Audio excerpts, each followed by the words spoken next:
चंबल नरेश का आप सबको नमस्कार। आवाज़ थोड़ी सी दबी दबी लगेगी भाई, तबीयत मेरी ख़राब है और आज थोड़ा सा एंगल भी चेंज किया है मैंने, क्योंकि यार उस एंगल में थोड़ा सा मज़ा नहीं आ रहा था। मज़ा क्या आएगा, दिखाता ही मैं स्कूटी और सामने का एक मियाँ बाढ़ रेगिस्तान गाड़ियों का।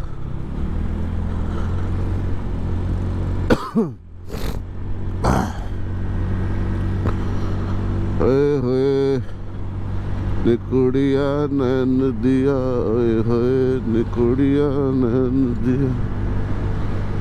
अच्छा, आज जो टेक्निकल बकचोदी है वो टेक्निकल बकचोदी करेंगे अपन सर्विस को लेके। गाड़ियों की जो सर्विस होती है सुपर बाइक्स की, उसकी सर्विस को लेकर के करेंगे। मैं बताऊंगा आपको कि कौन सी गाड़ी की मैक्सिमम सर्विस कितने तक होती है। अगर आप कंपनी से कराते हो तो कितने की पड़ेगी, और आप अगर बाहर से कराते हो तो कितने की पड़ेगी, और सर्विस में क्या क्या इंक्लूड होता है और क्या क्या नहीं होता। क्योंकि किसी को पता होता है, किसी को नहीं पता होता, तो मैं ये सारी चीज़ें बता रहा हूँ। अब सर्विस जो है, अब जैसे 300 सीसी से जो है, जैसे निंजा 300 है, BMW RR 300 है, निंजा 400 है, ये जितनी भी बाइक्स है भाई, देखो इनकी सर्विस मैक्स टू मैक्स जो होगा ना, अगर आप सिंथेटिक ऑयल डलवाते हो तो 1000-1200 रुपये का सिंथेटिक ऑयल हो गया। और कावासाकी में जाते हो तो आपको दो ऑप्शन देते हैं, एक 750 रुपये वाला है और एक 1300-1400 रुपये वाला इंजन ऑयल होता है। उसमें क्या होता है कि 700 रुपये वाले में आपने ज़्यादा नहीं चलानी, थोड़ी ही चलानी है, तो 700 रुपये वाला इंजन ऑयल है भाई। ग्रेड थोड़ा सा कम हो जाता है और कुछ नहीं है। तो और 1300 रुपये वाला होता है, वो आपको ज़्यादा चलानी है तो उसके लिए होता है। कावासाकी में अगर आप जाते हो तो आपको ये दो ऑप्शन पूछते हैं वो, क्योंकि उनको तो भाई ऑयल बेचना है, कोई भी बेचो, बड़े पूछते हैं कि भाई 700 वाला लेना है, 1300 वाला लेना है। फिर उनको पूछोगे आप क्या डिफरेंस है, तो बोलेंगे सर ये अगर ज़्यादा यूज़ कर रहे हो तो 1300 वाला डलवाओ, कम यूज़ कर रहे हो तो 700 रुपये वाला डलवाओ। अच्छा, बेसिक सर्विस जो होती है उसमें क्या होता है, इंजन ऑयल चेंज होता है, ऑयल फिल्टर चेंज होता है, एयर फिल्टर अगर आपके पास स्टॉक है तो उसको चेंज हो जाएगा। और अगर आपने किसी आफ्टर मार्केट लगाया है, जैसे BMC है और क्या कहते हैं, बहुत सारी है, BMC भी आती है और बहुत सारे फिल्टर्स आते हैं निंजा 300 में, पता नहीं कितने नाम से, मेरे को भी नहीं आता है। तो KNN का भी है, KNN के फिल्टर्स आते हैं। तो अगर वो डला हुआ है तो फिल्टर चेंज नहीं होगा, सिर्फ वो क्लीन होगा। तो वो क्लीनिंग के लिए भी वो चार्ज लेते हैं। फिर थ्रॉटल बॉडी खुलेगी, थ्रॉटल बॉडी क्लीन करवाओ, उसके चार्ज वो अलग लेते हैं, क्योंकि उसमें पूरा थ्रॉटल बॉडी क्लीन करने के लिए एक अलग से लिक्विड आता है, थ्रॉटल बॉडी क्लीनर बोलते हैं जिसको। उससे वो पूरा क्लीन होता है। अच्छा, वो उसके बाद इंजन ऑयल जो पुराना वाला था वो निकलेगा, उसको पूरा फ्लश आउट करेंगे। फ्लश आउट करने के बाद एक उसमें इंजन फ्लशर आता है। अब कोई करवाता है, कोई नहीं करवाता। इंजन फ्लश करने में क्या होता है कि जो अंदर का जो आपका पुराना ऑयल था वो सारा क्लीन हो जाएगा।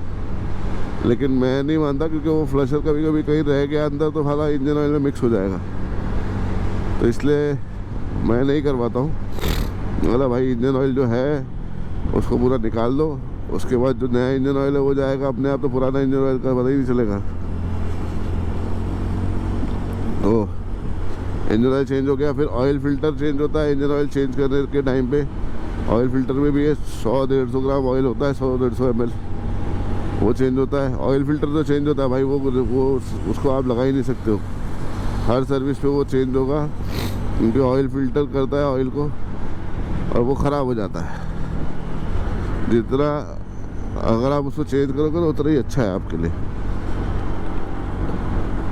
ऑयल फिल्टर हो गया, एयर फिल्टर हो गया, थ्रॉटल बॉडी क्लीनर हो गया, और सारी बैटरी चेक्स होती है, बैटरी चेक होती है, सारे केबल्स, लाइट्स और क्या कहते हैं रिम्स या अलॉय जो भी बोल लो उसको, अगर वो कोई आवाज़ कर रहे, चेन लूब, चेन क्लीन, फिर उसके बाद ब्रेक पैड चेक होते हैं। अगर ब्रेक पैड्स ख़त्म है तो भैया ब्रेक पैड डालेंगे उसमें। आप ज़बरदस्ती मत चलाओ, नहीं तो आपकी डिस्प्ले को ख़राब कर देगा। डिस्प्ले घिस के पूरी ख़राब कर देगा। फिर वो आपको नई डिस्प्ले डलवानी पड़ेगी। पता चला 2000-1500 रुपये के चक्कर में आपको कम से कम 15-20 हज़ार रुपये का फटका पड़ गया। क्योंकि अभी मेरी स्कूटी की बात कर रहा हूँ, स्कूटी में ही 1000 रुपये की डिस्प्ले आई थी, 1000-1500 रुपये की मेरी एंटॉर्क की। मुझे पता ही नहीं चला कि सारा ब्रेक पैड ख़त्म हो गए। मैंने नई डिस्प्ले डलवाई थी, ब्रेक पैड नहीं डलवाए थे। मैंने बोला भाई स्कूटी रोज़ चलानी है और मुझे चलानी है, कोई किराए की तो है नहीं, अपनी है, और डलवा लो भाई। ये सारी चीज़ें हो गई। और अब बताता हूँ सर्विस कॉस्ट क्या आती है। निंजा 300 की अगर आप सर्विस करा रहे हो तो max to max service cost आएगी 6 से 7 हज़ार रुपये, या मैक्सिमम 8 हज़ार रुपये पकड़ो।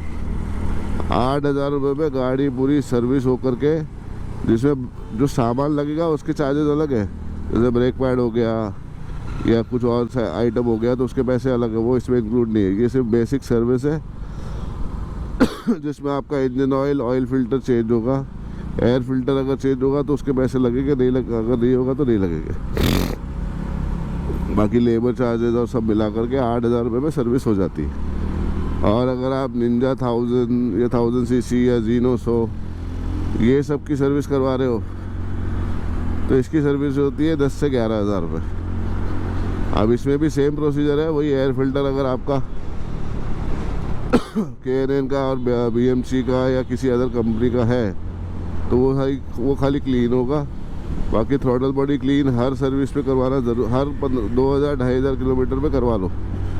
आप सर्विस नहीं करा रहे ठीक है, 2000 किलोमीटर में भैया आप थ्रॉटल बॉडी क्लीन करा लो। क्योंकि कावासाकी के थ्रॉटल बॉडी का प्रॉब्लम ये है कि उसमें मिट्टी जल्दी जाती है, फिर वो मिसिंग करती है, एयर फ्लो बराबर होता नहीं है इंजन में, तो उसकी वजह से वो मिसिंग करेगी। सबसे ज़्यादा ZX NR में होता है, Z900 में थोड़ा सा कम है और ZX NR में है, 6R में भी थोड़ा सा है, इतना नहीं, लेकिन सबसे ज़्यादा ZX NR में उसकी इशू होता है। वो भैंस की आग, और ZX NR की आवाज़ ही ऐसी है,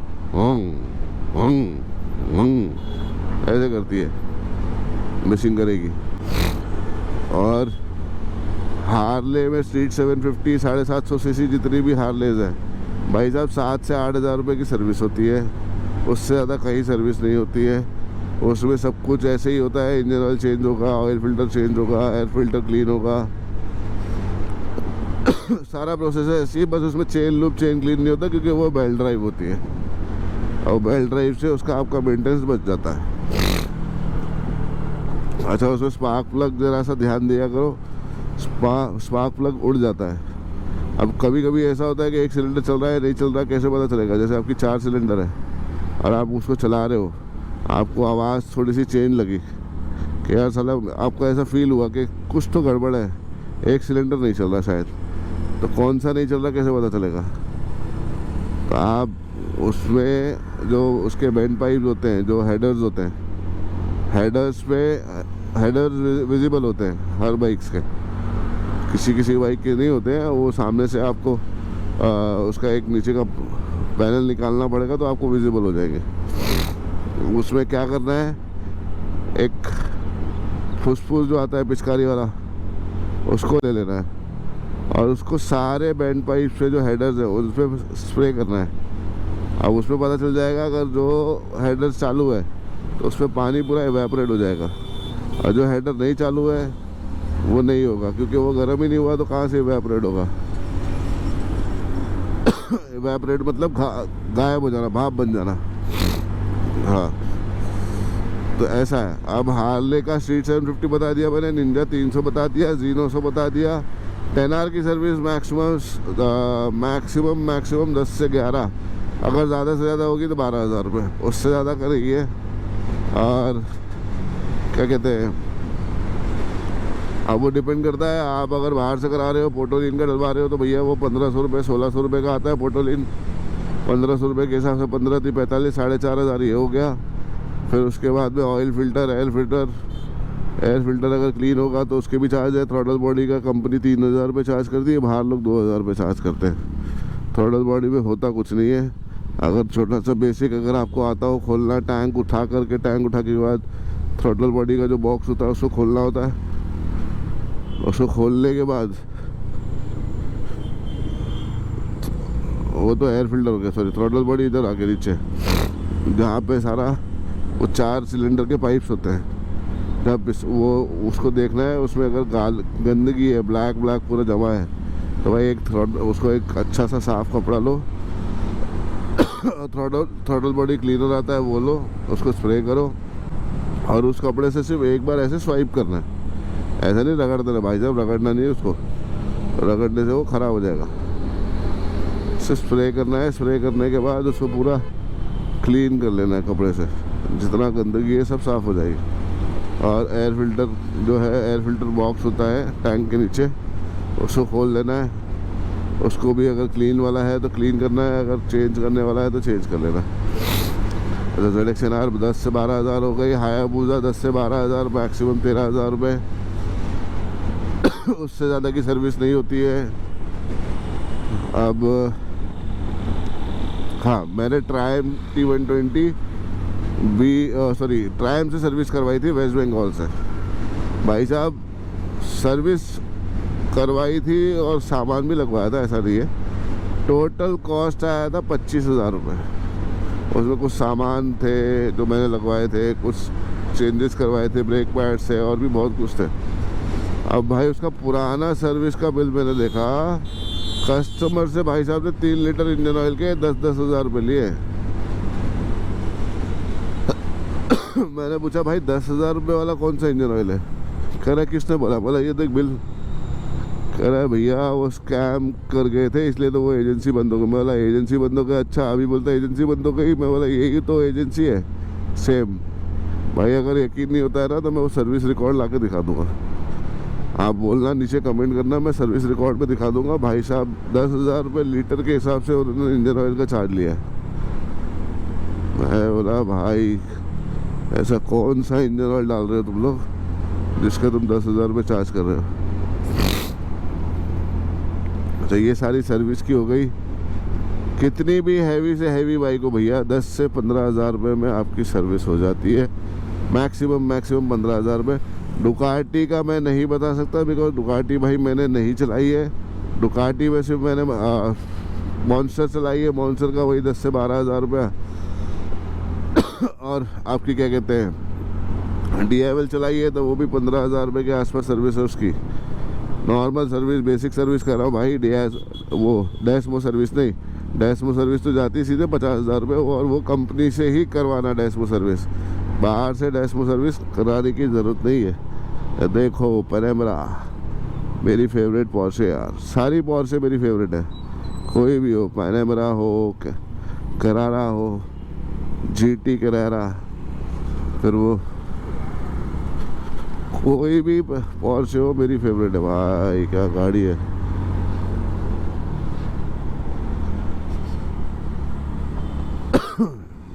उस साइड से दिखाता हूँ।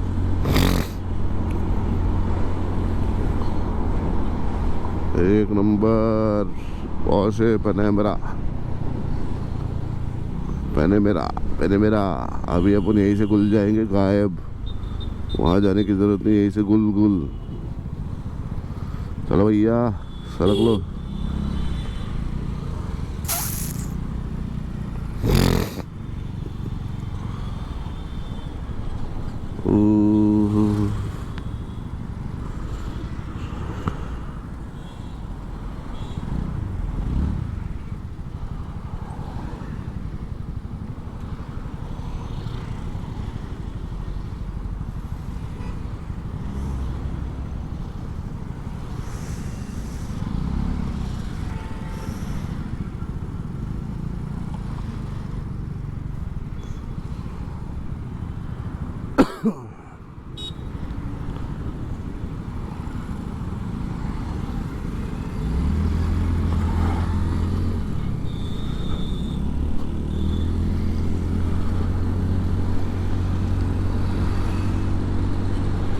आज क्या है?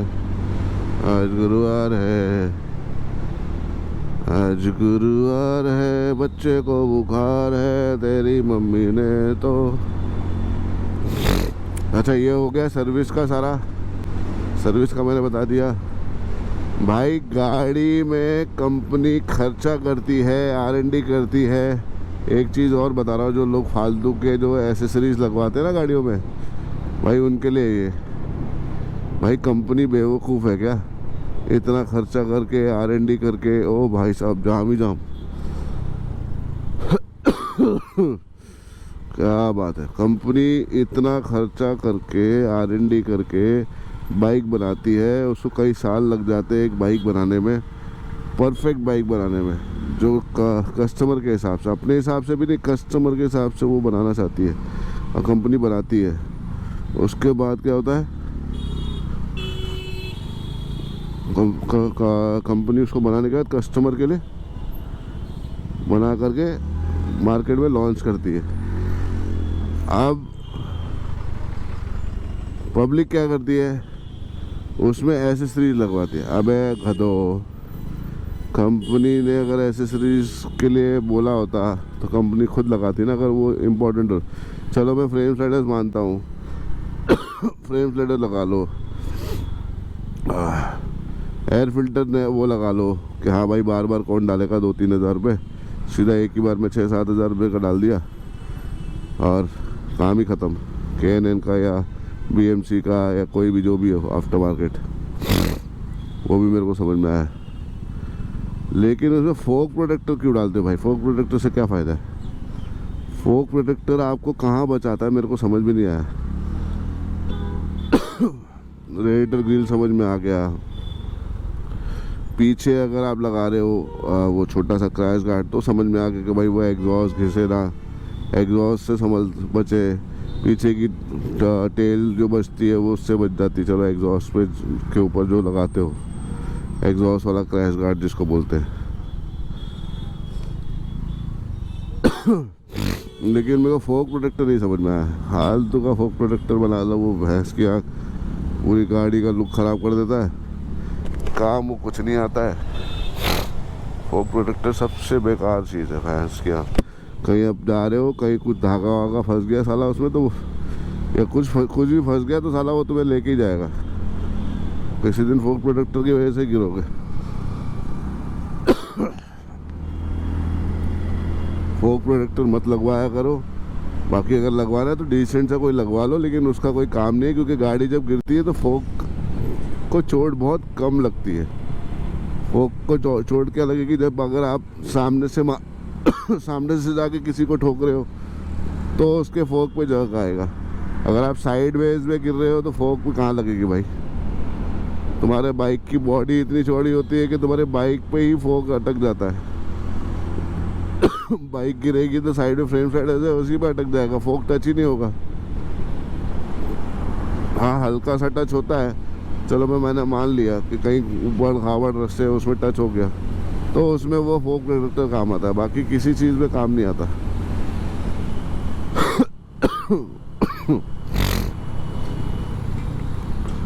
तो ये सारी हो गई सर्विस। एसेसरीज भाई, और ये अटरम शटरम लाइट वाइट ये सब झिक झिक झिक झिक झिक झिक झिक झिक जो छपरी वाली लाइट लगा लेते हैं लोग। फॉग लाइट ठीक है, जिसको बाहर जाना है राइड करना है भाई, जिसकी लाइट की विजिबिलिटी नहीं है उससे फॉग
इंडिया में ये कल्चर वापस से ऑन मैंने इसलिए किया कैमरा, तो मैं दिखाना चाहता हूँ इंडिया में ये कल्चर कब ख़त्म होगा पता नहीं। वीवीआईपी कल्चर, साला कौन कैसे जाने के लिए बैठा है, क्या नहीं बैठा, किसके लिए कोई इमरजेंसी हो कुछ हो, नहीं भाई बड़े आदमी जाने चाहिए, वीवीआईपी पहले जाने चाहिए, बाकी लोग बाद में। अभी आधे घंटे से मुझे यहाँ खड़ा कर रखा है, मुझे क्या, हम सबको देखो कितनी भीड़ है, पीछे भी आगे भी। एक आदमी के जाने की वजह से कितनों को तकलीफ होती है, ये नहीं देखते। अब जाके खोला है आधे घंटे बाद। भाई देख लो, ये कल्चर ख़त्म हो जाए तो अच्छा है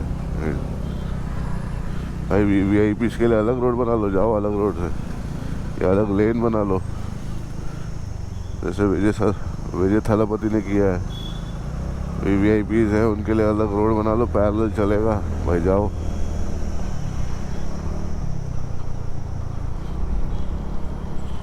चलो भाई, ये Australia India sorry American embassy, क्या पता नहीं। कैमरा गर्म हो गया लगता है, कैमरा हमारा गर्म हो गया है, इसलिए बौरा रहा है बे। हाँ हुआ पगले। चलो ये हो गई सर्विस की बातें, सारी सर्विस की बातें मैंने बता दी। और भी अगर किसी को कुछ पूछना होगा तो भैया मुझे कमेंट कर दो, प्लीज़ लाइक सब्सक्राइब कर दो, शेयर कर दो लोगों को। और अगर कुछ गलत बोलता तो भाई कमेंट में मेंशन कर दो, कोई दिक्कत नहीं है, मैं भी। चलो भाई, मेरा कैमरा हो रहा है गर्म। तो अब गर्म क्यों हो रहा है, वो धूप की वजह से, क्योंकि इंसान गर्म हो जाता है तो गर्मी में कैमरा क्या चीज़ है। तो जो भी इन्फॉर्मेशन अच्छी लगी भाई शेयर करो, सब्सक्राइब करो, लाइक करो। आपको अच्छा लगे तो भाई किसी को शेयर कर दो, नहीं अच्छा लगे तो कोई दिक्कत नहीं, कमेंट में गाली भी लिख सकते हो, मैं किसी को कुछ नहीं बोलूँगा, ठीक है। आज के लिए बाय बाय, कल मिलेंगे, कल कुछ नया लेके आऊँगा, बाइक से रिलेटेड ही बात करेंगे भाई, और फालतू चीज़ें बात ही नहीं करता। फालतू बात अगर कुछ गलत हो रहा होगा तो उसके बारे में बात करेंगे।